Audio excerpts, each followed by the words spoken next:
In Cheyenne, I posted poems on tavern doors asking for Jack Warren, the men who drink to forget, the desolate bluffs that finish each street. Think of my words as the used Harley for sale, or the 5 acres south of town with trailer and corner stream. It is 9 years since my father and I drove through the stunted mountains to Laramie. The men know that road. Their first drunks were there. They know how the yellow line, escorted by headlights, tunnels into darkness, how the scrawny pines point out Wyoming to the moon. We stopped at every ranch and tavern to celebrate my return after 15 years. At the Silver Bell Saloon, we talked, but were too drunk to remember our words. 6 months later, he was dead, the brilliant boy who left Cheyenne to look for love and a full horizon, and found both until war and his gnawing childhood seared his brain. He returned to Wyoming's emptiness to frame a final honest gesture by burying himself in snow 1 block from his home.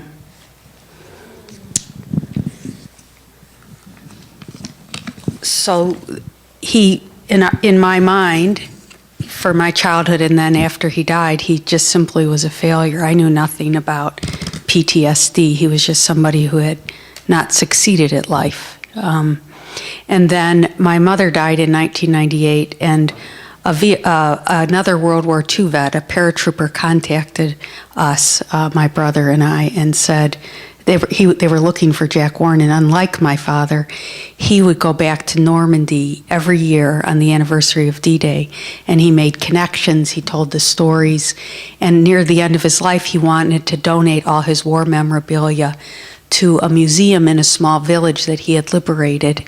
And one of the pieces of war memorabilia was a GI on the cover of Newsweek in July 1944 holding a wounded French boy. And he'd found the wounded French boy, and he wanted to find the GI who was my father. So my brother and I went and stayed with the wounded French boy who was a socialist retired electrician. And we spent 4 days with him and his family. And in his back of his house, he was growing asparagus in the sands of Omaha Beach. It was quite an amazing event, and it transformed my life and my brother's life. And my father became a hero because there he was, and they commemorated this event every year. So I wrote this poem called Skeet Shooting in after that experience. Clouds hid earth from sky, invisible as you, strapped in a chute, hanging in the Normandy night, until tracer flares, machine guns split the dark. A clay pigeon had more chance of staying whole. I listen for the thud of your chute, collapsing, slapping the ground, for the thump of your feet, planted in sodden pastures, boxed in by hedgerows where snipers hid. There you stayed, rooted in fear, as you went on fighting, drinking, fathering, piecing together shards into a replica that shattered each time a car backfired or a baby wailed. Your footsteps filled with muddy water. I fit my sneakers in their shape. I walk, breathing your fear. I cut a willow branch and trace your name scrawled across the sky as you fell.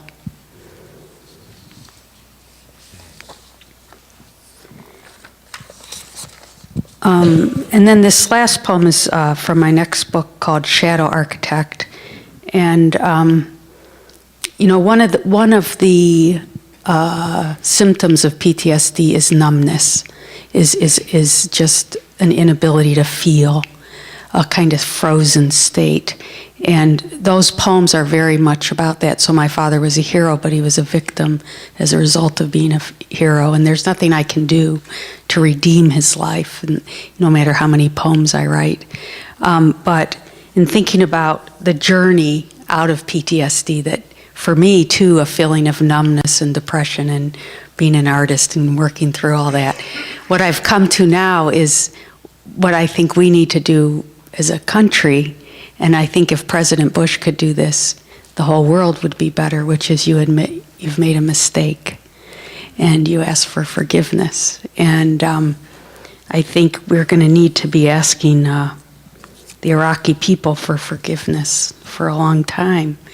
And forgiveness means they don't have to forgive you. But I think we need to ask for it. At first we got to admit we've made a mistake. So this poem is about Jacob and his brother. So Jacob stole his birthright, and then he has the dream on the island, and the next day he's going to meet his brother, and he hasn't seen him in years since he stole his birthright, and still he ruined his life. And this is called Face to Face, and I imagine that moment when Jacob and Esau meet. And the I in the poem is Jacob. Alone, I waited on the riverbank for you alone, having sent my sheep ahead to placate you. You ran to meet me. We embraced and wept. You've come back at last, you said, to mend your rift.